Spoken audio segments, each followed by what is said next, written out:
Ça va bien? Ça m'arrive régulièrement comme ça que je dois me présenter en avant, puis je suis à la suite de grands hommes.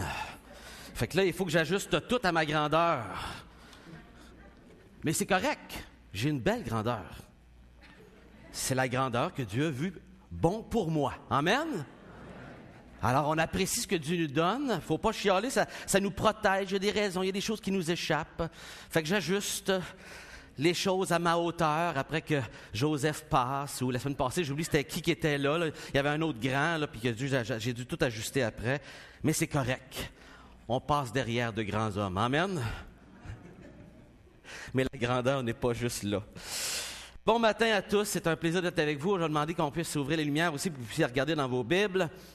Et que je puisse vous voir aussi, c'est bon de vous voir, et de vous accueillir si vous êtes ici ce matin en visite. On est vraiment content que vous soyez là.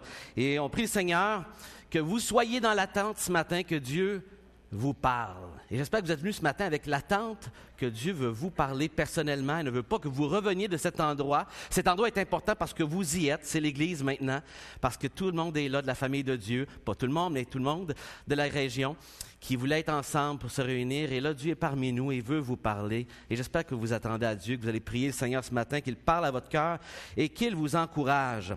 Avant d'aller dans la parole, je veux juste rappeler aux parents, en passant, c'est très important, c'est l'inscription pour l'école du dimanche. Alors, c'est important qu'on aille en arrière et inscrire vos enfants à la liste de l'école du dimanche. Ils ont besoin d'être inscrits avec toutes les informations. Alors, un petit peu de paperasse, mais il faut s'en débarrasser de la paperasse. Alors, faites ça le plus rapidement possible, vous en débarrasser. Allez après voir en arrière Marie-André Le Sieur, qui va être derrière et qui va être disponible pour tout cela. André, qui est responsable de l'école du dimanche. Ce que j'ai annoncé tout à l'heure, mais à l'arrière, il y a la liste officielle des enfants. Ah, puis le vérifier. Elle est juste sur le bavillard. Donc, les personnes, les parents qui ont des doutes pour savoir si leur enfant est bien inscrit, allez vérifier s'il est sur la liste. La liste est par ordre alphabétique, mais ça va bien aller. Good. Merci, André. Puis Anne, pour le bon travail à l'école du dimanche. Je ne sais pas si d'autres ont profité hier. Il y en avait qui avaient une belle célébration ici. Moi, j'étais à Saint-Hyacinthe où annuellement, on a une rencontre de famille dans la famille du côté de ma mère, les Tétreaux. Et c'était bon hier de voir, on avait, je sais pas, proche de 80 personnes avec les enfants. Là. Il y avait au moins 40 enfants là-dedans, minimum, peut-être 50 des différentes familles. On était tous ensemble, on se rencontre la famille. La majorité de la famille sont chrétiens. Alors, c'est bon de se rencontrer. Et on en a profité hier pour célébrer mon petit frère, c'est 40 ans. Alors, je suis l'aîné, il y a une sœur entre nous deux, puis mon petit frère qui a 40 ans, qui est Jean-Philippe. Peut-être j'en ai déjà parlé, vous vous rappelez de Jean-Philippe, il est pasteur, lui, à l'Église baptiste évangélique de Alma. Alors, mon petit frère, qui est un homme sage, qui est un bon frère. Je suis vraiment privilégié d'avoir mon petit frère Jean-Philippe. On célébrait ses 40 ans un petit peu d'avance pendant que tout le monde était là. Puis c'était vraiment un temps béni et un temps agréable. On lui a été béni comme ceux qui étaient ici hier, justement. Et j'espère que vous avez profité d'un moment familial comme ça en fin de semaine et que le Seigneur vous a encouragé d'une manière ou d'une autre. Ce matin, on est dans le livre aux Thessaloniciens. Je vous invite à aller déjà dans la première épître aux Thessaloniciens. Et on va continuer notre série. Et peut-être un petit paragraphe d'introduction avant d'aller plus loin. La semaine passée, on a vu le premier chapitre qui adresse les qualités de cette Église dans laquelle Paul s'est investi. Et il commence son épître en soulignant les qualités de cette Église en santé. Et 3 qualités ont été mentionnées de cette Église et en plus les fruits que manifestent clairement ces qualités. La foi, ensuite venait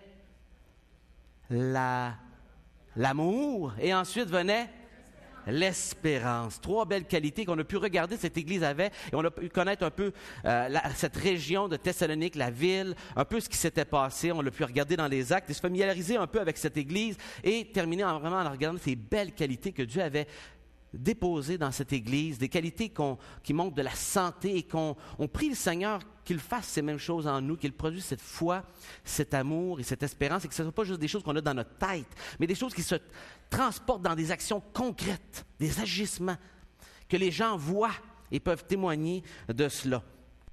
Et dans les 3 premiers chapitres de cette épître, Paul fait un retour en arrière sur l'expérience qu'il a vécue avec cette Église, sur son vécu, des souvenirs, avant d'arriver dans les chapitres 4 et 5, qui là sont des chapitres d'exhortation face à des besoins de l'Église. Et donc, Pour les 4 premières prédications, on couvre vraiment cette étape des souvenirs. Mais dans les souvenirs qui soulignent sur les qualités de cette Église, sur ce qui s'est passé là-bas, les choses qui aspirent pour eux, on apprend beaucoup de choses sur l'Église, ses besoins, l'Évangile, comment ça se passe, les attitudes que Paul souligne et mentionne en rappelant ses souvenirs. On voit ce qu'il y a sur le cœur. Et ce matin, on voit vraiment le cœur de cet ouvrier et comment il prenait soin des gens. On voit le cœur de berger ce matin. C'est ce qu'on va vraiment regarder. Et en fait, j'ai changé le titre depuis le moment qu'on a mis ce titre-là. C'était une attitude modèle. Mais un modèle, on aime ça le suivre. OK? Puis des fois, on est un petit peu intimidé par les gens qui peuvent être des modèles autour de nous. On se sent un peu pas à la hauteur. Et mon titre a changé en cours de route cette semaine et c'est devenu une attitude évangélique. C'est-à-dire une attitude qui découle de l'Évangile. Ça veut dire qu'on peut seulement l'avoir si on a premièrement reçu l'Évangile. Et la réception de l'Évangile nous permet d'avoir ce type d'attitude qu'on va trouver, où ce qu'on va voir le cœur de berger. Et comment cette Église a été pris soin par quelqu'un qui les aimait, et comment cet amour se manifeste. Et ça se manifeste de la manière dont il va parler. Et on va lire que 12 versets ce matin qui vont témoigner de son cœur envers ces gens. Et ce genre d'attitude qu'on veut cultiver, qu'on désire et qui est un fruit de l'Évangile en nous. On ne peut pas le craquer. Tout comme ces caractéristiques qui ont été produites par l'Esprit de Dieu, ces 3 traits qu'on retrouve dans le chapitre 1, on ne peut pas les craquer. On en a parlé, c'était le fruit de l'Esprit. Que l'Évangile était entré dans leur vie et des choses s'étaient passées. Et donc, on va regarder ce cœur de berger, cette attitude ce matin. Et avant de le lire, je vous partage une illustration de ce cœur de berger-là. Comment ça peut se manifester? Peut-être ça va vous rappeler des souvenirs dans votre vie. Mais j'ai vécu quelqu'un qui a fait un geste si simple, mais qui a pris soin de moi cet été dans un moment difficile que j'ai vécu. Vous savez que depuis 2 ans, ça faisait des années que je ne faisais plus ça, j'avais arrêté pendant 15 ans, mais je prêche au camp Patmos. C'est l'Église m'accorde de pouvoir donner 1 semaine dans un camp pendant l'été qui ne compte pas dans mes vacances, que je peux aller dans un camp et prêcher comme prédicateur. Ça fait partie d'avoir des camps en commun comme le camp Patmos, c'est que des prédicateurs de différentes églises viennent, ils ne sont pas payés pour ça, mais que l'Église octroie du temps pour qu'ils puissent aller prêcher 1 semaine de temps. Et donc, on arrive le dimanche après-midi, et là, pendant la semaine, du lundi au vendredi, je prêche matin et soir. Et cette semaine-là, j'avais repris l'enseignement qu'on a regardé ensemble lorsqu'on a regardé la vie de Jacob, le chemin rocailleux vers la conversion. Et tout le périple que Dieu a amené dans la vie de Jacob. Et pendant que j'étais au camp, lorsque j'étais en train de prêcher cette série, j'ai vécu un moment très difficile dans ma vie. On passait des épreuves, Julie et moi, et pendant que j'étais là en train de prêcher, j'ai passé quelques jours où je n'arrivais même pas à lire ma Bible. Je commençais à lire, mais les mots étaient là, mais je lisais, mais j'arrivais pas à avoir de concentration, j'arrivais pas à retenir, j'arrivais pas à lire que quelques mots et mes pensées partaient ailleurs. On vivait un moment extrêmement intense d'épreuves, Julie et moi. On était vraiment très vidés, et on était tellement vidés que même si j'étais là pour prêcher toute la semaine, le prédicateur que les gens avaient cette semaine-là était vidé à tous les niveaux, physiquement, moralement, spirituellement. Et même si je prenais le temps de lire ma Bible, je restais devant la Bible et je n'arrivais pas à lire. Et je ne me rappelais pas des dates, fait que j'ai regardé tantôt, parce que j'écris toujours la date en haut de ma page, les pages que j'ai lues dans la parole de Dieu pour me garder toujours et me rappeler qu'est-ce que j'étais en train de lire. Et j'ai vu justement dans ces jours-là, 3 jours, où j'étais devant ma Bible, je lisais, mais rien rentrait. Je revenais le lendemain, la même chose. Et c'était très difficile. Et un matin, que j'ai partagé ça à ma femme, puis ma femme était aussi vidée que moi. Elle ne se sentait même pas capable de m'aider. Puis elle était découragée pour moi, que j'allais prêcher, puis j'étais vraiment là, une grosse crêpe écrasée dans le fond. Découragé, puis j'étais épuisé. Puis là, j'allais prêcher, mais je me sentais tellement pas là. Et ma femme ne savait pas comment m'aider. Et donc, elle a fait quelque chose, par exemple, qui était important. Elle n'a pas laissé ça là. Elle est allée chercher quelqu'un qui pouvait m'aider. Vous savez ce qu'elle a fait? Elle est allée chercher mon papa. Mon père était là comme campeur. Elle est allée chercher mon père, puis elle lui a dit comment je me sentais. Mon père est venu. J'ai parlé 1 minute avec lui. Mon père s'est assis avec moi, puis il a prié pour moi. Il a simplement pris le temps, dans ma vulnérabilité, de prier avec moi. Puis c'est tout ce que j'avais besoin. Je n'avais pas besoin de speech. Je n'avais pas besoin de sermon. Je n'avais pas besoin de rien d'autre que juste que quelqu'un prenne soin de moi et prier avec moi. Et si vous saviez le bien que ça m'a fait, comme mon père dit, veux-tu que je prie pour toi, gars? J'ai dit oui, papa. Puis il a prié avec moi. Puis le Seigneur m'a donné ce que j'avais besoin pour passer la semaine. Je n'ai pas plus lu cette journée-là dans la Bible, je n'arrivais pas. Je l'avais là, je prenais le temps, mais il n'y a rien qui rentrait. Je revenais à la même page le lendemain. Mais le Seigneur me nourrissait par la parole de Dieu que je devais prêcher. Je me prêchais à moi-même. Mon père me dit, tu veux-tu que je te remplace ce matin? Tu sais, il n'y a pas de problème. J'ai dit, non, père, il faut que je prêche à mon âme. J'en ai besoin, je ne prêche pas aux gens, je prêche pour moi. C'est ma bouffe de survie. C'est ce que j'ai de besoin. Et Dieu m'a permis de prêcher cette semaine-là, toute la semaine. Mais honnêtement, c'était mon âme qui en avait besoin, beaucoup plus que les gens. Mais ce que je veux vous rappeler de ce matin, c'est mon papa, même à 43 ans, a pris soin de moi, simplement en priant avec moi dans ma vulnérabilité. C'est tout ce que j'avais de besoin. Prendre soin, ce n'est pas nécessairement des gros gestes incroyables. Ce n'est pas nécessairement beaucoup de temps des fois. C'est de petits gestes, aussi simples que ça. Et ce matin-là, c'était mon papa qui l'a fait. Mon vrai papa physique. Mais c'est mon papa céleste qui me l'a envoyé. Il aurait pu ne pas être là. Il aurait pu envoyer quelqu'un d'autre pour faire le même geste. Mais c'est lui qui m'a envoyé. Il a prié pour moi. Il m'a caressé. Puis il m'a accompagné. Puis c'était suffisant. Et ce matin, c'est un cœur de berger comme ça qu'on va lire. Un homme qui a juste mis ses tripes sa table pour des gens. Et j'espère que ça va inspirer nos cœurs à se rappeler les gens qui ont mis leurs tripes sa table pour moi. Puis que ça incite nos cœurs à dire, Seigneur, comment est-ce que toi tu veux que je mette mes tripes sa table pour les autres? On va lire ces quelques versets et on va prier le Seigneur. D'accord?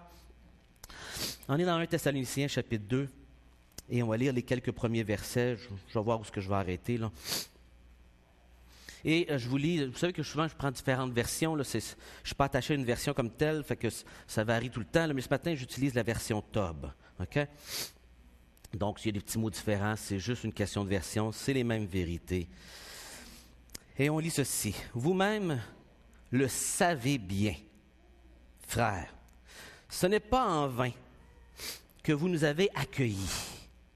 Mais alors que nous venions de souffrir et d'être insultés à Philippe, comme vous le savez, nous avons trouvé en notre Dieu l'assurance qu'il fallait pour vous prêcher son évangile à travers bien des luttes. C'est que notre prédication ne repose pas sur l'erreur.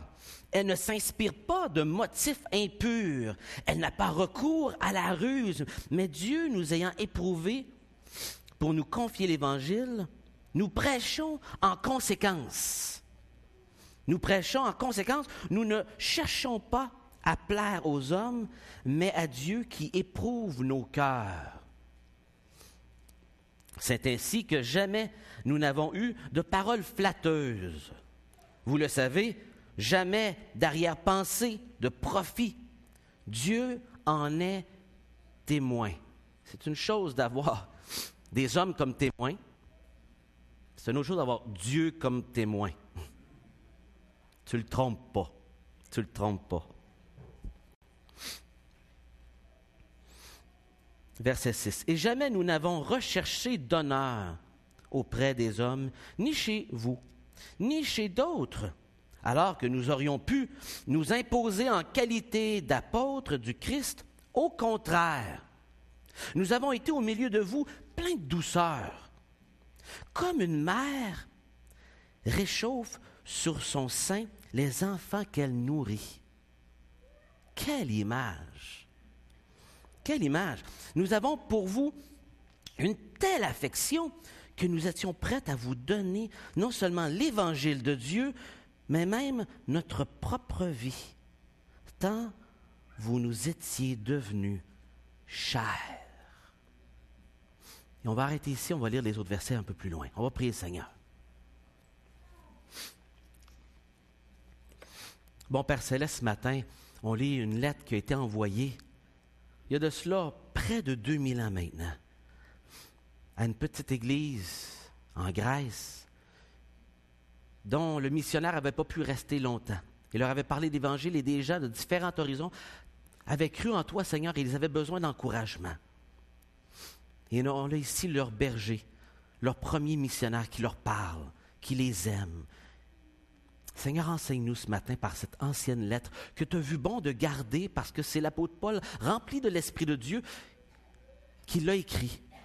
Et tu as vu bon, Seigneur, de garder cette lettre inspirée par toi, Seigneur, pour nous enseigner encore 2000 ans plus tard sur comment on doit prendre soin de l'Église, sur comment ça devrait se vivre, l'Église, alors qu'on est en train d'attendre le retour du Seigneur Jésus.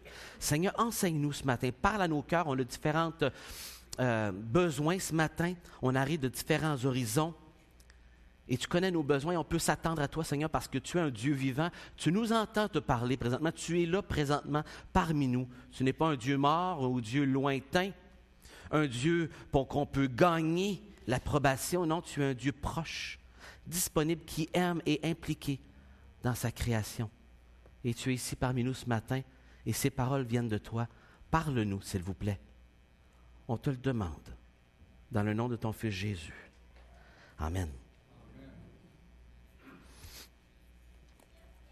Avant d'explorer un peu plus les versets, un des bons exercices, vous savez, lorsqu'on lit un texte, et des fois je le fais avec vous, et je vous le montre encore ce matin, on lit le texte, on le relit, puis on essaie de trouver des fois, pour justement bien saisir, et des fois on le trouve sans ça, mais un des outils pour trouver le message principal, c'est souvent de prendre des mots-clés qui reviennent. OK? Il y avait 4 mots-clés que j'aimerais juste souligner en partant qui aident à comprendre le message global de ce chapitre. Donc, une attitude évangélique. Et là, ici, Paul nous partage sa conduite. Comment il s'est comporté. Quelle attitude il a eue quand il était avec ces gens-là. Et il revient là-dessus. On peut se poser, ouais, mais c'est Paul qui le dit. Mais regardez bien qu'est-ce qui donne de la crédibilité à ce que Paul dit. 4 mots-clés ici. Le sujet principal, premièrement, on voit le mot « évangile » apparaître 4 fois. Dans cette première partie du chapitre. On ne le retrouve pas aussi présent proportionnellement dans la deuxième partie du chapitre du tout. Mais dans ces quelques versets-là, 4 fois le mot « évangile » revient. Et donc, on comprend que le centre du message, la préoccupation, la source, ce qui est vraiment important, c'est l'Évangile qui est au cœur des tripes que Paul nous met sur la table ce matin. OK? C'est l'Évangile. Et le mot « évangile » veut simplement dire « bonne nouvelle ». C'est ça que ça veut dire. Fait que quand que je parle d'une attitude évangélique, c'est-à-dire une attitude qui provient de la bonne nouvelle qu'on a reçue et de la bonne nouvelle qu'on donne. Vous comprenez? C'est ça que ça veut dire, évangile, évangélique. Bonne nouvelle, tout simplement. À 4 reprises, il dit, vous le savez. Vous le savez, frère. Comme vous savez, frère. Comme vous savez, frère. Fait que ce qui est en train de se souvenir, c'est quelque chose dont il savait pertinemment que tout le monde le savait d'une manière expérientielle. C'était pas juste une connaissance dans la tête, mais c'est quelque chose que les gens savaient comme étant un fait. Ils l'avaient vécu. Les gens étaient là, puis c'est quelque chose, j'ai pas besoin de vous le prouver, vous le savez, gang. En passant, j'ai fait ça, j'ai pas besoin de vous le prouver, là, vous le savez, gang. Il le répète 4 fois. Donc, c'est un fait indiscutable qu'il partage ici. C'est pas ses souvenirs enjolivés. C'est quelque chose que tous les gens pouvaient témoigner. Vous savez, vous savez, vous savez. J'ai pas besoin de prouver, là. C'est pas un argument que je suis en train de faire. C'est pas une défense que je suis en train de vous dire dans tout ça. Vous le savez. Donc, c'est un comportement bien connu. Il n'y a pas de discussion à y avoir dessus. Les témoins, vous le savez. Deuxièmement, il ajoute à ça que Dieu en est témoin. Et quand il parle de ses motifs intérieurs, il ajoute au fait, peut-être que je peux tromper les gens. Peut-être que je peux donner une impression de pureté, mais il dit Dieu en est témoin. Là, c'est pas le même niveau. T'sais. Parce que là, il parle de ses tripes. Fait que ça peut paraître quelque chose, mais on peut en avoir d'autres motifs. Hein? Vous savez comment des fois on fait des belles actions. mais qu'à l'intérieur, on ne le fait pas pour les bonnes raisons. Mais il dit même sur ses motifs intérieurs, Dieu en est témoin. Et il va le répéter, eux aussi en étaient témoins. Et il va dire après ça que Paul, là c'est le même mot et on va en parler à la fin. Non seulement Dieu est témoin, que les gens sont témoins, mais lui témoigne. C'est le même mot en verbe et on va en parler un peu plus loin. Qu'est-ce que ça veut dire exactement, plus en détail. Ensuite, et là c'est important, dans son petit discours qu'il fait ici de souvenir, en fait 4 fois, mais je le note 3 fois, où il va utiliser le mot « comme ».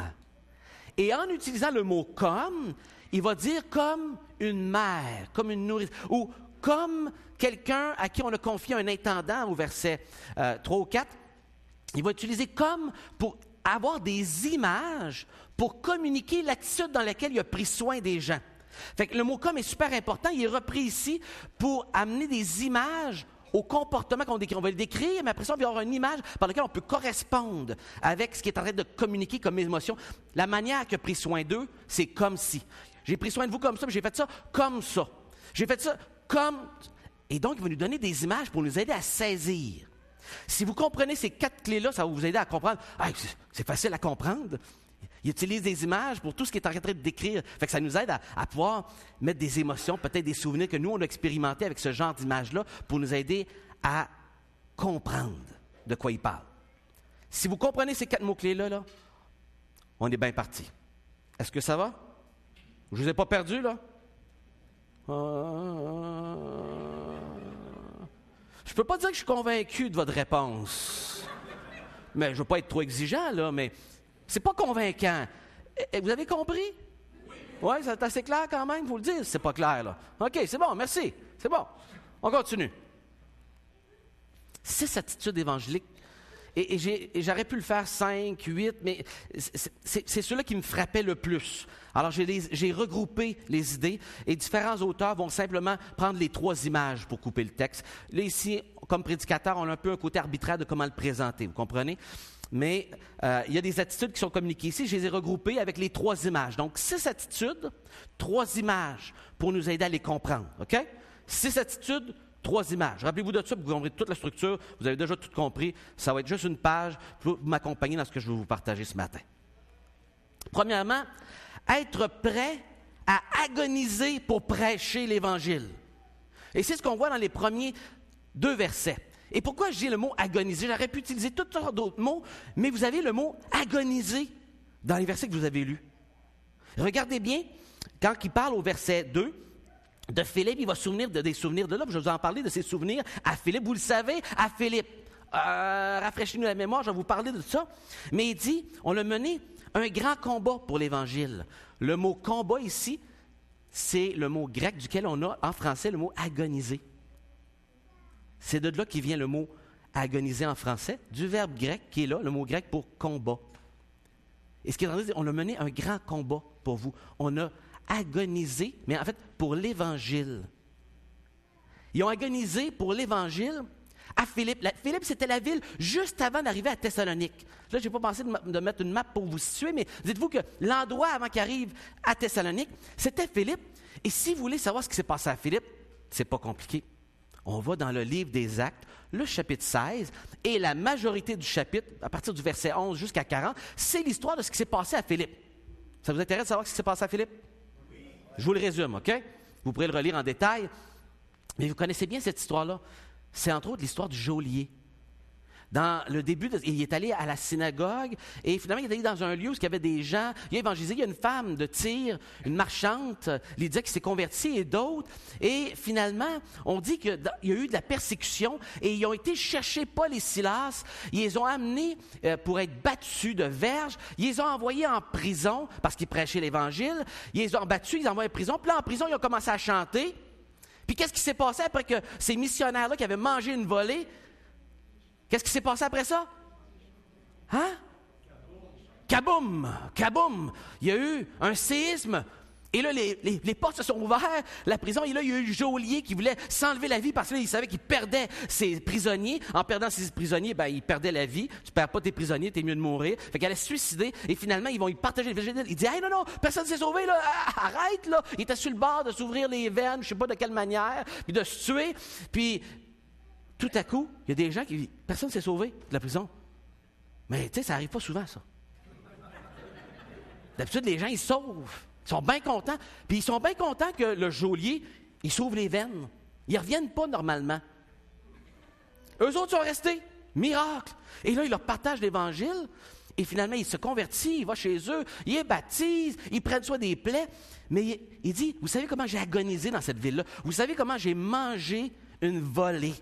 Quand on parle d'agoniser, c'est tout le travail qu'on doit faire lorsqu'on est en train de subir de l'adversité pour l'Évangile. Et eux, il dit, vous le savez, là, ce qu'on avait passé, vous étiez au courant, vous en avez entendu parler, on vous l'a partagé, des gens vous l'ont raconté, cette histoire-là, de comment ils ont été vargés, battus, mais finalement, un tremblement de terre est arrivé, des miracles sont arrivés, l'Évangile est rentré dans la vie du geôlier de cette façon-là.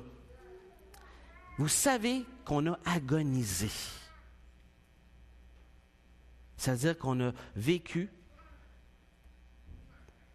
des choses difficiles sur notre corps pour pouvoir amener l'Évangile jusqu'à vous. Et ça donne de la crédibilité au message qu'on apporte. Ça donne de la crédibilité à celui qui l'apporte. Je ne peux pas dire ça souvent, mais je peux vous dire ceci.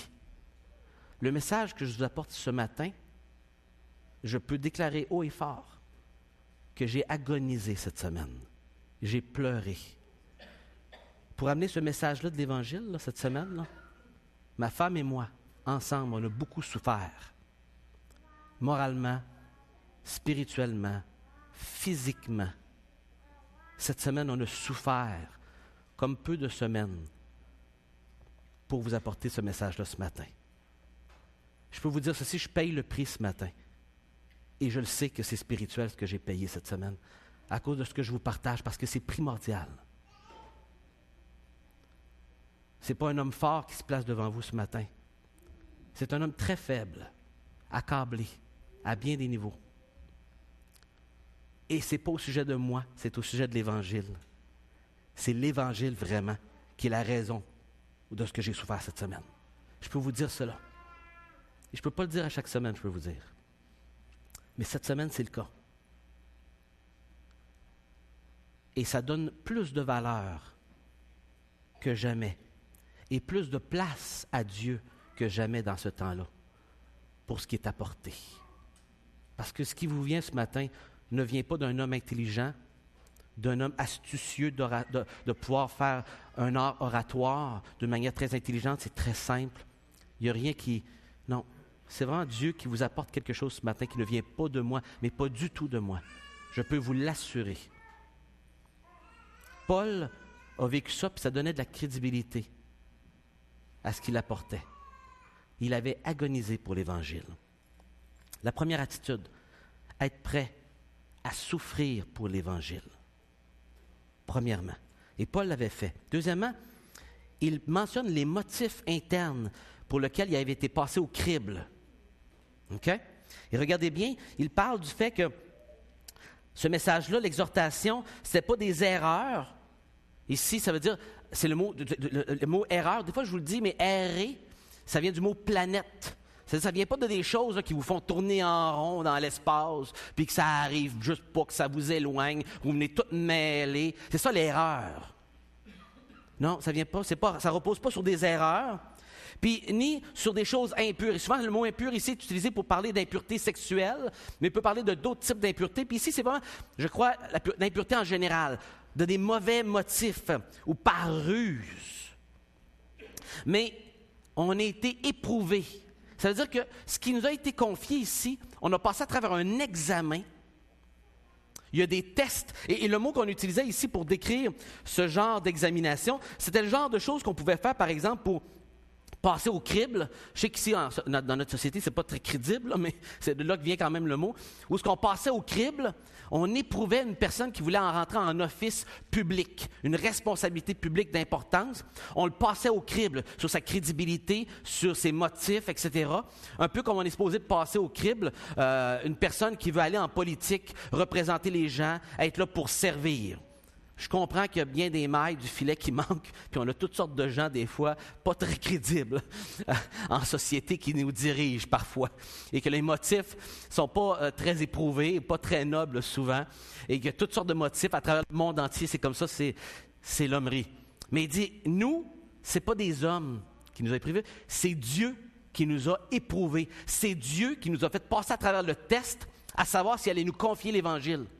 Il dit, ce qu'on a à vous donner, ce n'est pas nous qui l'avons reçu de même, c'est Dieu qui nous l'a confié. Puis, on a mangé des volets, on a passé des épreuves, puis ça a passé par là avant qu'on se dise, OK, ouais, t'es fiable, je te confie l'Évangile, vas-y. Vous comprenez? Et ici, c'est vraiment important. Et il dit, mes motifs, ce n'était pas de plaire aux hommes, c'est de plaire à Dieu, parce que c'est lui qui est l'intendant de ce que j'ai reçu, et il me donne l'intendance de l'Évangile. C'est ça l'image ici. C'est l'image d'un intendant. Première image. Et il dit comme, et dans nos traductions, le mot comme n'apparaît pas tout le temps, parce qu'on ne peut pas toujours le traduire littéralement, ça ne paraît pas toujours bien de traduire les choses littéralement, mais le mot comme est là dans le grec.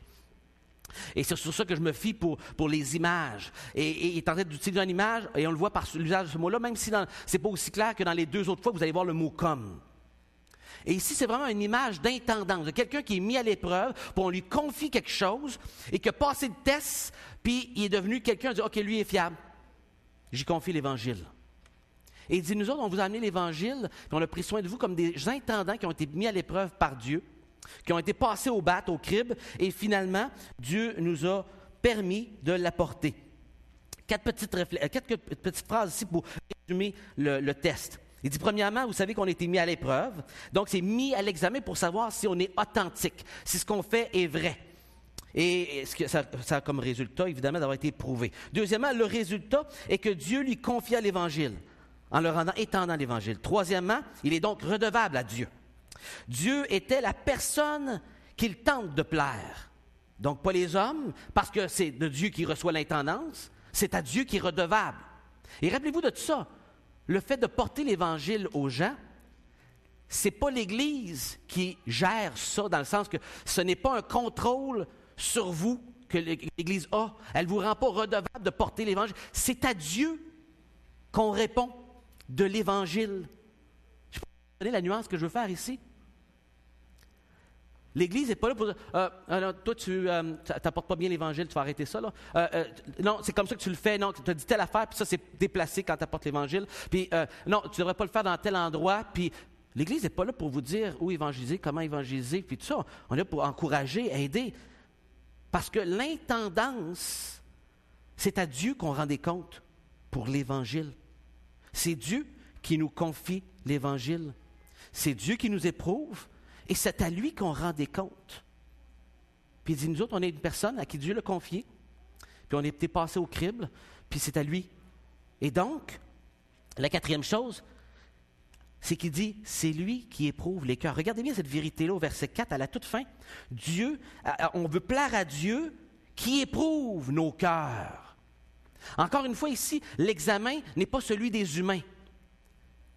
La redevabilité n'est pas humaine, elle est divine. Dieu donne, on y rend des comptes à lui, c'est à lui qu'on doit plaire, et c'est lui qui va juger nos motifs profonds. C'est lui qui va juger si c'est bien fait.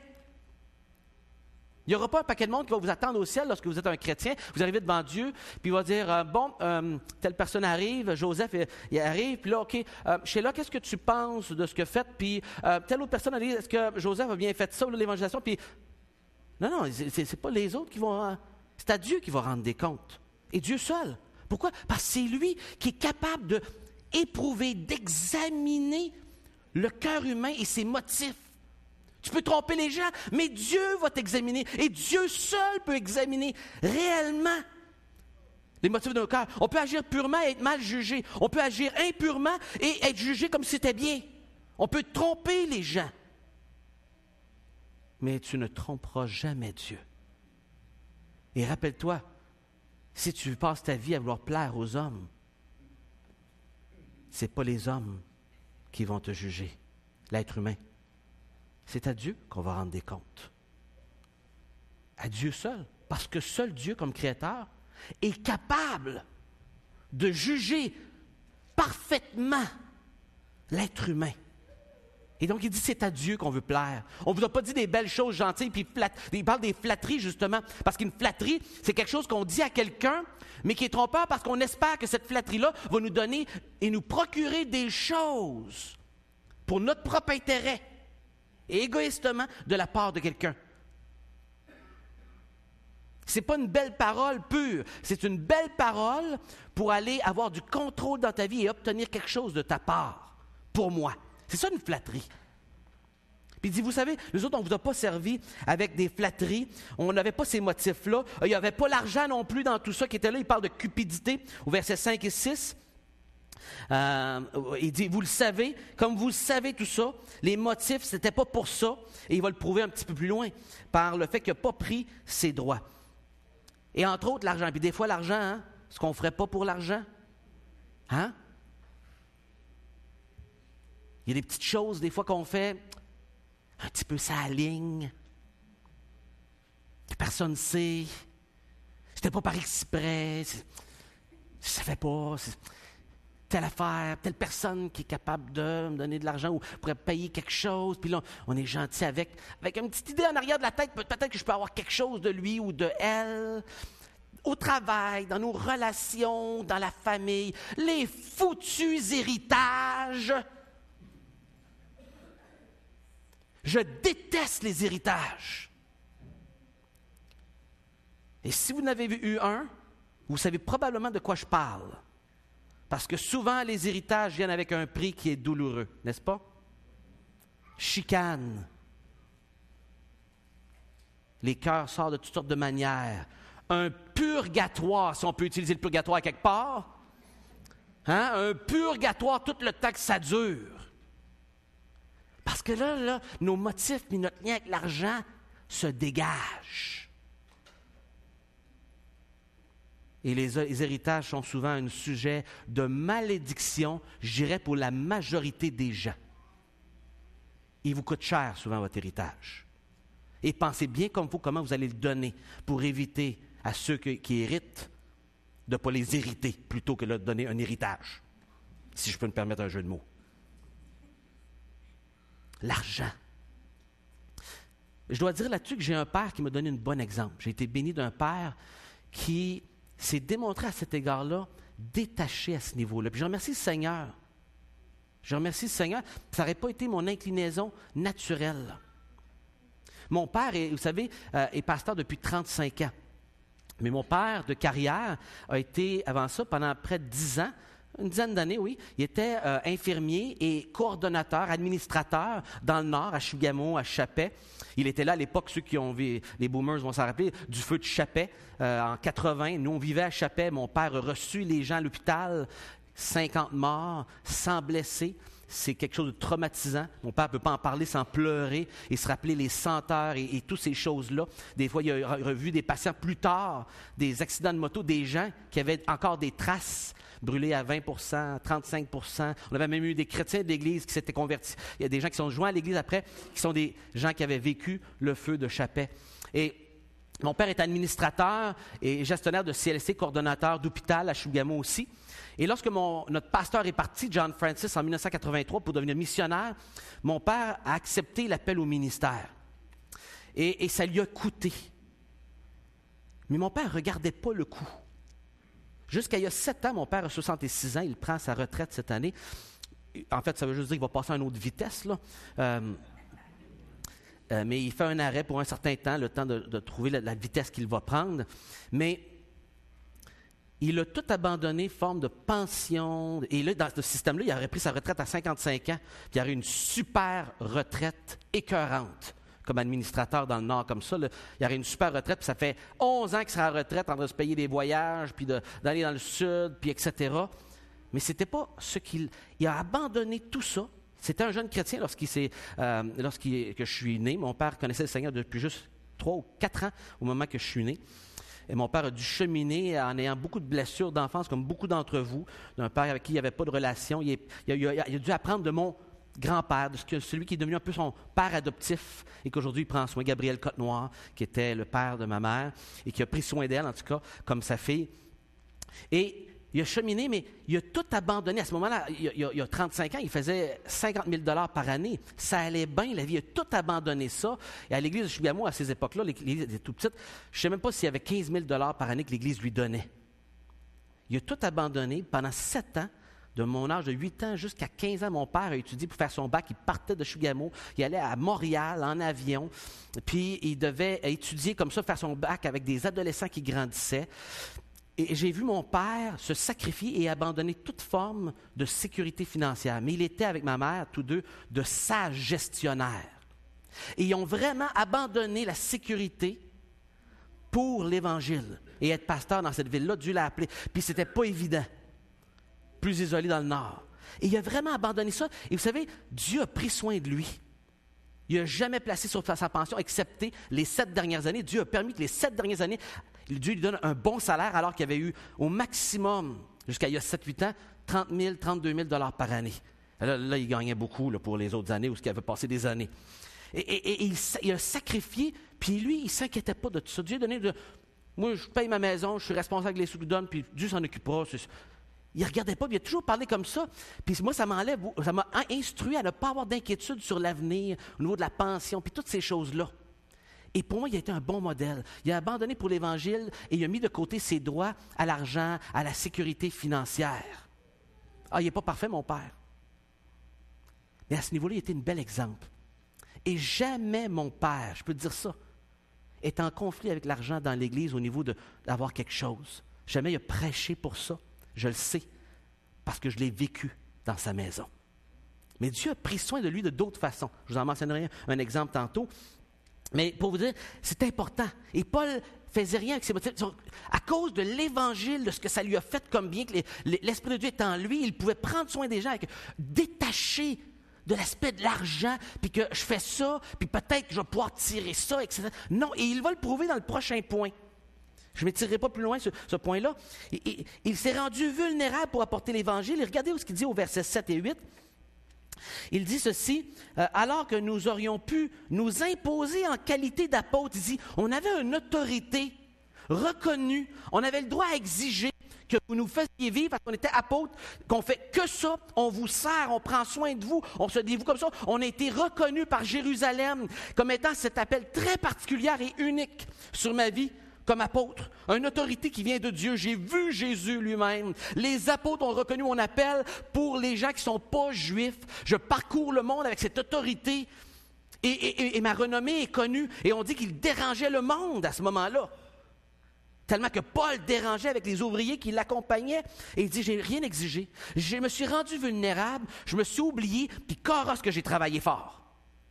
Là, ce n'est pas les mêmes mots, là, mais vous comprenez l'idée. OK? Et regardez ce qu'il dit. Il dit, au contraire, nous avons été au milieu de vous plein de douceur. On n'a jamais utilisé notre autorité. On ne s'est jamais mis sur le top de vous, été directeur, vous dire quoi faire, puis d'user de force, de prestance. Non, rien de tout ça. On était chez vous plein de douceur. Comment? Deuxième image, comme une maman. Comme une mère qui réchauffe auprès de son sein, son enfant qu'elle nourrit. Et en fait, c'était le même mot qu'on utilisait dans Deutéronome, dans l'Ancien Testament, qu'on a traduit dans l'Ancien Testament avec ce mot-là, pour parler d'une mère qui couvre, un oiseau qui couvre les œufs. Une maman oiseau qui couvre les œufs, qui met de la chaleur, qui met de la sécurité, qui donne un climat aussi que le bébé peut grandir avec ce qu'il a de besoin pour éclore. Puis nous autres, on était comme ça, on était une maman pour vous autres. C'est intéressant, hein? Ça, c'est une image qui nous parle. C'est vrai, si on n'a pas eu une maman qui nous a aimés de cette façon-là, ça peut être difficile. Mais peut-être que vous avez eu une maman autour, où vous regardez une maman oiseau, comment elle prend soin puis qu'elle est prête à mourir. On a déjà vu des histoires puis des images de maman oiseau qui reste sur le nid, même dans un feu, pour protéger ses petits, et des petits qui ont survécu sous maman suite à un feu. Peut-être certains ont déjà entendu par ça ou vu ça chez certaines espèces d'oiseaux. Remarquable de voir ce dévouement-là maternel. Puis il dit, nous, on était comme ça auprès de vous. Il utilise cette image. Protecteur, pour vous couver. On se rendait vulnérable. On a travaillé fort. Mon père faisait ça. Vous savez, mon père, après 5 ans avec ce petit salaire-là, Dieu lui a donné une opportunité de revenir comme infirmier. Il travaillait 2 jours quinzaine. Donc 4 jours dans le mois. Mais avec ces 4 jours, à ce moment-là, il faisait 35 $ de l'heure. À l'époque, il y a de cela 30 ans, pour travailler la nuit. Et dans la nuit, souvent, il pouvait avoir 2 heures de libre. Fait qu'il travaillait sur ses sermons parce qu'il était de nuit. Il pouvait, si le docteur ne rentrait pas, c'est lui qui était là. Puis là, finalement, il pouvait accoucher des femmes. Il y a des femmes chez moi qui avaient été accouchées par mon père, comme mes frères et sœurs ont été accouchés par mon père. Le docteur se tassait puis il laissait mon père faire. Avec moi, il était un petit peu plus nerveux, là. Fait que... mais c'était le premier, évidemment. Tu vas être accompagné, là. Mais il accouchait des femmes. Des fois, ça m'est arrivé même de donner des cours pour remplacer une collègue, des cours pour les femmes qui font des exercices pour se préparer à l'accouchement. Puis dans l'eau, comme sauveteur, c'était mon travail. Puis j'avais remplacé une collègue. Normalement, je ne donnais pas ce cours-là. C'était évident à 16-17 ans. Là. Ça n'a pas été très crédible, mais je remplaçais une collègue. Puis des fois, il y avait des femmes qui avaient été accouchées par mon père. « Ah, je connais ton père, il m'a déjà accouché quand quelle heure? » Ah, intéressant. Puis, mon père travaillait de nuit la fin de semaine. OK? Il y a 4 adolescents. C'est pas tranquille à la maison la fin de semaine. Il travaillait de nuit, le samedi dans la nuit, là, jusqu'au samedi matin, et la même chose qu'au dimanche matin. Il revenait à 8 heures, il repassait ses notes, et là, il allait en prêcher à l'école le dimanche, puis il prêchait à la réunion principale. Il dormait l'après-midi 4 heures. On avait d'affaires à être tranquille. Je vous le garantis, OK? Parce qu'il n'était pas content, le père. Puis je peux le comprendre aujourd'hui. Quand je manque de sommeil, je suis moins patient. Et là, il repassait ses notes tout après le souper parce qu'il prêchait le soir à la réunion du dimanche soir. Mon père a passé 5 ans comme ça. Aux 2 fins de semaine, il travaillait de nuit, il prêchait 3 fois le dimanche avec 4 heures de sommeil. Il se recouchait le soir, puis il faisait sa semaine, puis il recommençait 2 semaines après. Mais Dieu, il avait pourvu ce moyen-là. Mon père a bûché pour faire, pendant cette période de temps-là, son bac, s'oublier, prendre soin de ses adolescents et pas dormir comme ça, puis prêcher l'Évangile le lendemain pour autofinancer, parce qu'il était rendu avec des adolescents, puis 18 000, là, on l'a même retourné il y a 30 ans, là, mais 18 000, là, tu vas pas loin avec des adolescents, là, tu sais. Puis tu fais pas des vacances d'été. En tout cas, le Seigneur a pourvu, il a permis ça, puis pendant 5 ans, ça a été une bénédiction. Puis aussitôt qu'il est parti à Montréal il y a 25 ans, il a mis de côté même ça parce qu'il ne voulait pas retourner dans la jungle d'être infirmier dans les hôpitaux. C'est une jungle. Et c'est pire aujourd'hui que jamais. Certains le connaissent par expérience. Il s'oubliait. Et il oubliait ses droits à exiger quoi que ce soit. Et ça m'inspire. Il dit après ça au verset 9. Je vous lis le verset 9 et 12. 9 à 12. Vous vous rappelez, frères, encore une fois, vous savez, en fait, ici, frères, nos peines et nos fatigues, c'est en travaillant nuit et jour pour n'être à la charge d'aucun de vous que nous avons annoncé l'Évangile. On ne voulait pas être un poids pour vous. On ne voulait pas que ce qu'on pouvait exiger soit un obstacle à l'Évangile. Et donc, il ne voulait pas leur mettre un fardeau dessus. Il le mettait sur eux, puis il disait, Seigneur, ce fardeau-là est lourd pour moi, mais Seigneur, aide-moi. C'est pour prendre soin. Comme les parents, on peut le faire des fois, et on voit nos enfants qui nous demandent des choses, puis ils demandent toujours, puis ils exigent des choses, puis là, il y a des choses qui sont légitimes, il y a des choses qui ne sont pas légitimes, puis on vit toutes sortes de choses, puis on dit, Seigneur, regarde, ils ne comprennent pas, aide-moi à l'absorber, à porter le fardeau sans le remettre sur leur dos, ils ne comprennent juste pas. Peux-tu m'aider, Seigneur? Et le Seigneur le fait lorsqu'on lui demande. On peut faire ça au travail. Seigneur, je subis cette injustice-là, mais je veux être un bon témoignage. Puis, je ne veux pas exiger mon droit. Peux-tu m'aider à porter ça, puis pas en vouloir aux gens pour le bien de l'Évangile, pour prendre soin des gens? Peux-tu m'aider, Seigneur? Vous êtes témoins, et Dieu aussi, que nous sommes conduits envers vous, les croyants, de manière sainte, juste, irréprochable. Ouf! Rappelez-vous que Dieu est témoin, là. Dieu est témoin, puis là, il parle de 3 qualités, celles qui suivent là, ici. 3 grands traits de caractère chrétien. Il parle ici de saint, juste, irréprochable. Vous savez que ce n'est pas des qualités qui sont juste pour les pasteurs, ça, en passant.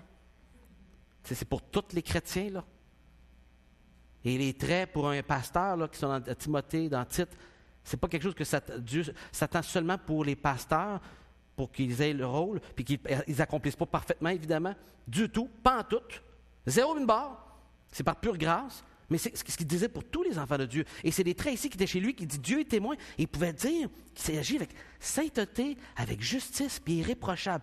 Dans notre comportement en général, on n'était pas attaquable. Vous le savez, qu'on était intègre avec vous, qu'on n'était pas en train de jouer sur les mots, en train de paraître. Non, on avait ces choses-là en nous.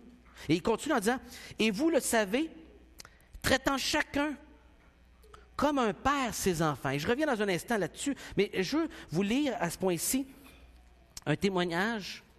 Non, je vais laisser faire ça pour le temps. Je vais vous lire ici une lecture que j'ai faite et que je trouve qu'il vaut la peine qu'on prenne le temps de lire par un pasteur américain. Et je lis cette parole-là ici. En rapport avec prendre soin avec plein, comme une mère, comme un père, OK? Pendant des années, les scientifiques furent déconcertés par le déclin de nombreux cactus géants dans le parc national de Saragaron, en Arizona. Ils accusaient le changement de climat, la pollution et une infection bactérienne pour ce cactus qui disparaissait tranquillement et qu'on n'arrivait pas à contrôler la reproduction. Il semblait que les sagaros, c'est comme ça qu'ils appelaient ces cactus-là, pouvaient même disparaître. Finalement, les scientifiques ont découvert que pendant les 20 à 30 premières années de vie de ces petits arbres, ils ont besoin de plantes nourricières qui leur procurent de l'ombre en été et de la chaleur en hiver. Or, la pâture et l'exploitation minière avaient détruit ces plantes, laissant les jeunes sagaros dans l'impossibilité de survivre. Ils avaient l'élément dans la création maternelle, paternelle autour de eux pour favoriser leur croissance naturellement dans la création. Mais l'intervention d'exploitation humaine avait enlevé ce qui nourrissait naturellement par le Créateur ces plantes pour se reproduire. C'est ce qui les empêchait d'avancer. Nous reconnaissons que les jeunes ont besoin d'attention particulière, l'auteur dit, dans bien des domaines de la vie. C'est ainsi vrai pour de nombreux chrétiens. L'apôtre Paul, qui encourageait beaucoup les gens, décrit comme lui et ses associés avaient traité les nouveaux croyants de Thessalonique. Mais nous avons été pleins de douceur au milieu de vous, de même qu'une nourrice prend un tendre soin ses enfants. Connaissez-vous un nouveau chrétien qui a besoin d'encouragement et d'aide? Dieu vous a peut-être placé dans son entourage comme plante nourricière pour l'aider à survivre à la période critique où il commence à penser à survivre d'une manière radicalement nouvelle. Vous pouvez offrir camaraderie, direction biblique, soutien dans la prière et une oreille attentive. Êtes-vous prêt à faire preuve de douceur spirituelle et de vous sacrifier pour prendre soin? Et l'auteur termine avec cette pensée. Il dit, si vous avez atteint la maturité dans votre foi, aidez les autres à y parvenir. Et mon message ici ce matin, en regardant le cœur de pasteur de Paul, c'est de vous dire ceci. Ces gens-là portaient des fruits parce que quelqu'un s'était sacrifié et avait pris soin de eux. Le cœur pastoral, paternel, maternel qui est mentionné ici, de Paul, se manifestait. Et vous savez, dans notre vision dit ceci. Aider toute personne à entrer en relation avec Jésus. On les aide. Et le but, c'est pour quoi? Grandir en lui, partager la foi et servir. C'est notre GPS. Grandir, P, partager la foi et S, servir. C'est notre GPS dans la vision. Et dans grandir, un de nos 4 objectifs principaux, c'est de cultiver dans l'Église cet esprit de prendre soin des nouveaux croyants et de ne pas les laisser devenir des mouglis spirituels, des enfants de la jungle, mais d'en prendre soin. Parce que vous savez, on se dit créationniste, qu'on croit à un Dieu créateur, mais dans la pratique, souvent, on est évolutionniste. C'est-à-dire que dans la pratique, on ne prend pas soin de notre monde, puis dans la pratique, on est en train de souvent transmettre le message que les plus forts survivent. Des vrais de vrais croyants, mais ça va paraître avec le temps, et on n'en prend pas soin. Et ce que ça fait, c'est des mouglis spirituels. Des enfants de la jungle élevés à la va comme je te pousse, avec toutes sortes de carences, toutes sortes de manquements dans l'Église, parce qu'on n'en prend pas fidèlement soin comme Dieu nous le demande, comme certains d'entre vous avaient reçu comme soin. On ne sacrifie pas notre temps. On ne veut pas trop se rendre vulnérable à quelqu'un à qui on va prendre soin et qui risque de se revirer de bord et de ne pas apprécier ce qu'on a fait. On ne veut pas prendre le risque d'être pris dans une situation où on ne sait pas quoi faire puis qu'il faudrait demander de l'aide à quelqu'un pour nous aider comment prendre soin. Comme un père, une mère devrait faire. Quand tu ne sais plus comment prendre soin de ton enfant, tu devrais demander conseil à une autre personne plus d'expérience. Il n'y a pas de honte à ça. La honte, ça serait de ne pas demander de l'aide. Ce serait ça la honte. Vous savez, l'Église, et on l'a mis dans notre vision parce que l'Église ne pourra pas avancer si on ne prend pas soin des gens qui sont bébés dans la foi. Je peux vous dire honnêtement que s'il arrivait 100 nouveaux croyants aujourd'hui, qu'il y avait un réveil puis 100 nouveaux bébés dans la foi, ils seraient ici disponibles en avant, là. On serait obligé d'ouvrir un orphelinat. Parce qu'il n'y en a pas beaucoup qui seraient pris en charge. Et je ne vous dis pas ça pour vous faire de reproches, frères et sœurs. Je vous partage un constat. Mon but n'est pas de vous, Dieu sait, là, mon but n'est pas de vous culpabiliser. Je vous sensibilise à quelque chose qui est essentiel. On ne pourra pas avancer si on ne prend pas soin des nôtres. Et prendre soin des nôtres passe par s'oublier. Ça implique des sacrifices. Ça implique d'en faire une priorité incontournable. Vous avez eu besoin de soins. Probablement quelqu'un a pris soin de vous. Mais il y a quelqu'un d'autre là, qui a besoin des mêmes soins que vous avez reçus et qui crie comme un petit oiseau qui attend que quelqu'un vienne y porter de la nourriture, sinon il va mourir. Ou sinon quelqu'un va dire « Ah, il n'était pas fait pour vivre, lui, les plus forts survivent. » L'évolution. Est-ce que dans la pratique, on est évolutionniste, mais qu'on dit être créationniste, que Dieu est le créateur, puis qu'on doit suivre son plan de prendre soin? Parce que souvent, c'est comme ça. On dit quelque chose, mais on n'est pas en train de prendre soin. Puis je sais que c'est un sacrifice. C'est un sacrifice différent pour vous qui avez une jeune famille et que vos premières brebis, Dieu vous demande de prendre soin de vos enfants. Puis de sacrifier, puis de les instruire dans les voies de Dieu. Et il dit ici comment prendre soin, parce qu'il dit, qu'est-ce qu'il fait comme papa? Regardez au verset 12, il dit, nous avons exhorté, comment être un papa, il dit, nous avons exhorté, encouragé et abjuré ici. Mais abjurer, c'est l'idée que, en fait, c'est le mot témoigner, mais en verbe. On était un témoignage. Ça devrait être mieux traduit de même d'une certaine façon, mais on a de la misère à comprendre, différentes traductions, différents mots, mais être exhorté, c'est encourager à faire des choses qui demandent un effort et du sacrifice. Encourager, c'est des tapes dans le dos, de l'encouragement pour continuer. Et témoigner, c'est dire d'être un exemple vivant devant eux de comment on doit se comporter. Pourquoi? Pour arriver à mettre en œuvre ou avoir une conduite. Il dit ici, à jurer de vous conduire d'une manière digne de Dieu qui vous a appelé à son royaume et à sa gloire. Fait que cette manière de conduire, la conduite qu'on veut chez nos enfants, on doit exhorter, c'est-à-dire on doit reprendre puis dire comment on doit se comporter et expliquer. On doit encourager, tape dans le dos, caresse, vas-y, je suis là, etc. Puis on doit témoigner, montrer par l'exemple comment on doit se comporter. Et le mot témoigner vient duquel on a le mot martyr en français. Ça veut dire d'être prêt à donner l'exemple jusqu'à en souffrir au martyr. C'est ça, témoigner. Être un témoin. Ouf! Les 3 verbes décrivent ici le rôle paternel, tout comme il y avait des verbes pour décrire le rôle maternel. Et qu'on soit parent d'une famille de jeunes enfants, puis c'est exigeant.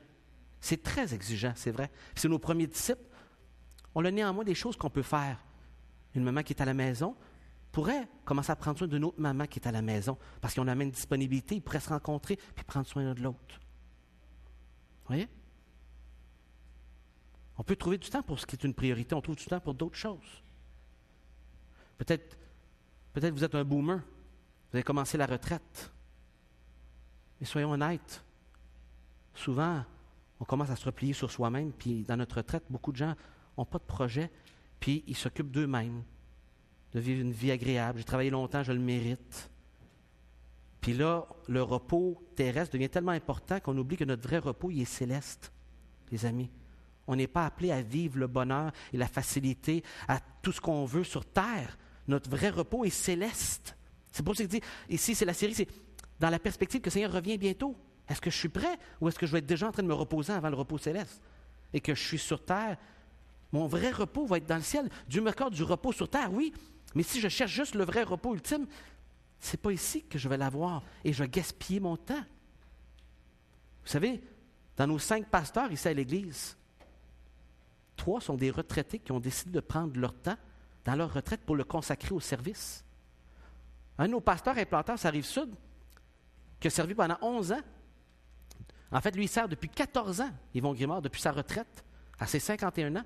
Il a donné tout son temps à servir à sa retraite. Comme a choisi aussi André, Jocelyn, Gilles avant ça, Yvan. Les pasteurs qui vous servent sont des gens qui ont décidé de prendre leur retraite pour vous servir. Mais vous savez, ce n'est pas juste eux qui sont appelés à faire ça. On est tous appelés. Vous allez dire, mais moi je suis âgé, j'ai plus beaucoup d'énergie. Mais c'est correct ça. Chaque étape de vie, on doit s'y adapter. Dieu ne vous demande pas d'avoir le même service à 75 que quand vous aviez 35. Non. Mais est-ce que vous pouvez prendre soin d'une autre personne qui a votre âge, qui est à votre même vitesse? Est-ce que vous pouvez prier pour les jeunes?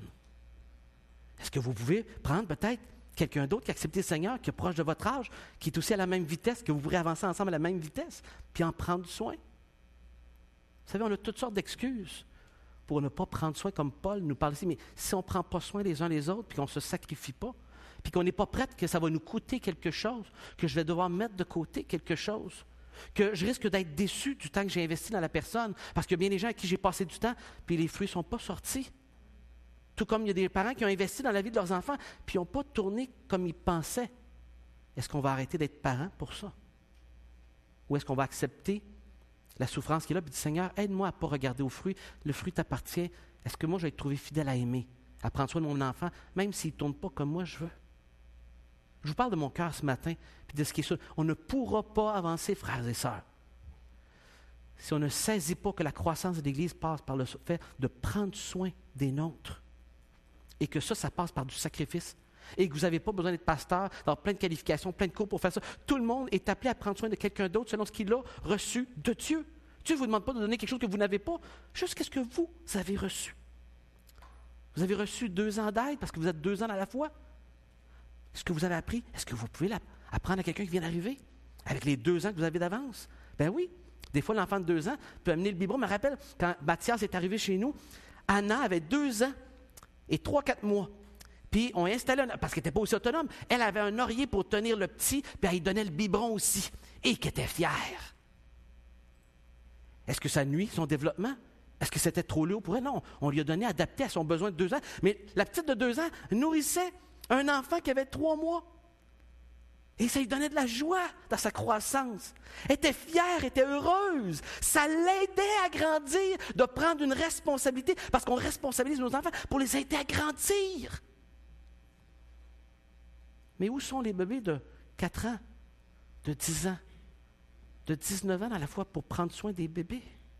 Frères et sœurs, on a un gros défi.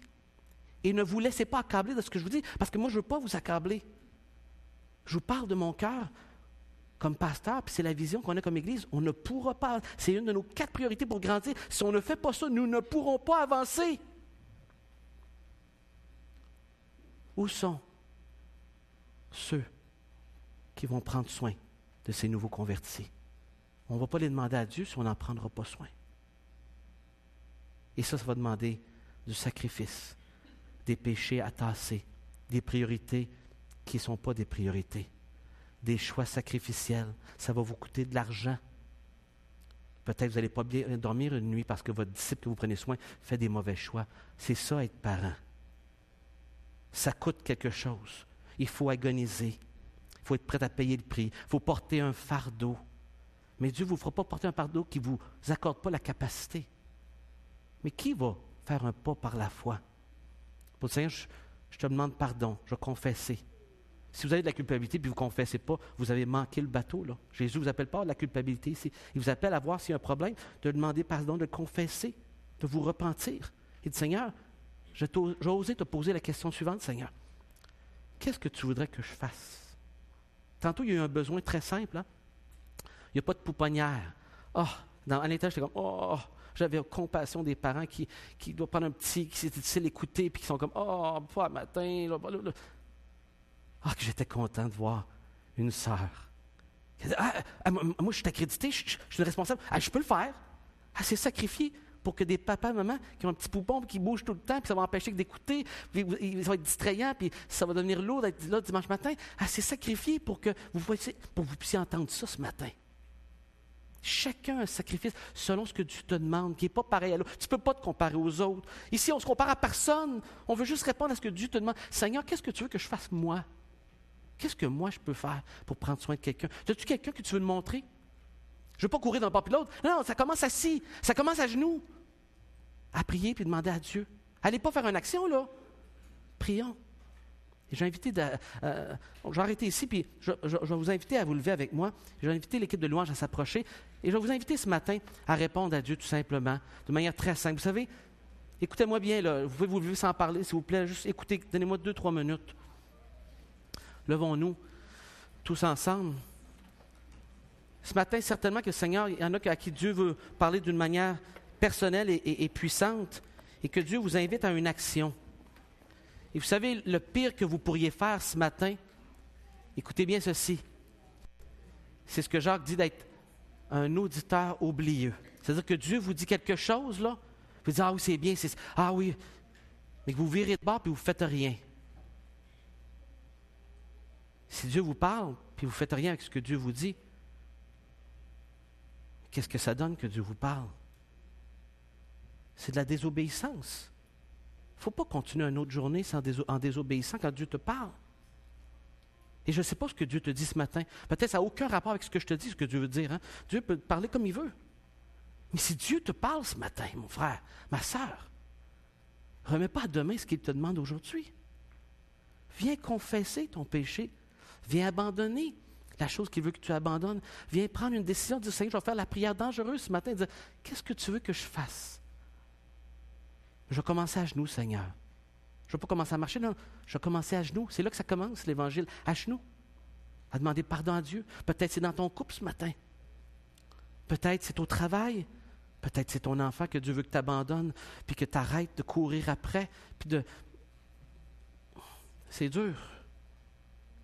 Peut-être c'est ton égoïsme, que tu passes tout ton temps pour toi à ta retraite, puis tu ne prends pas soin de personne. Je ne sais pas ce que Dieu veut, mais veux-tu faire cette prière avec moi?